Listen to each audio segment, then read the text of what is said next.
The Ty Simpson love, I think, is going to be coming. We see this every draft where we focus on Fernando Mendoza, then we might start looking at negatives with Fernando Mendoza. Then we're looking for another quarterback who we can talk about. And Ty Simpson will probably get, it feels like, a little bit of love coming up. But compare the two. And with Ty Simpson in Alabama and of course, Mendoza.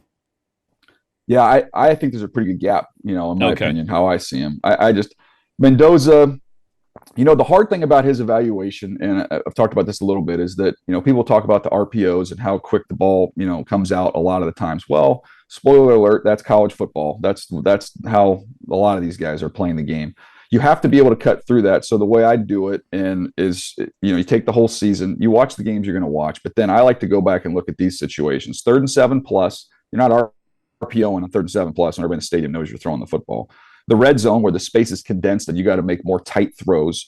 I look at end game situations, and then I look in big stage games, big stage moments. And I'm like, Dan, he aces every single one of those tests. Like, he didn't throw a pick in the red zone. It's like crazy numbers inside the red zone. You look at him when everybody in the stadium knows they're throwing the ball, and okay, sometimes it can be a little back shoulder heavy, and he gets criticized for that. I'm like, I don't know. I keep throwing it too. They can't cover those receivers on the outside when he pinpoints the ball on their back shoulder. But I've seen him fit balls in tight spaces. He's big. He can move. If you need him to get some free yards, he can take them.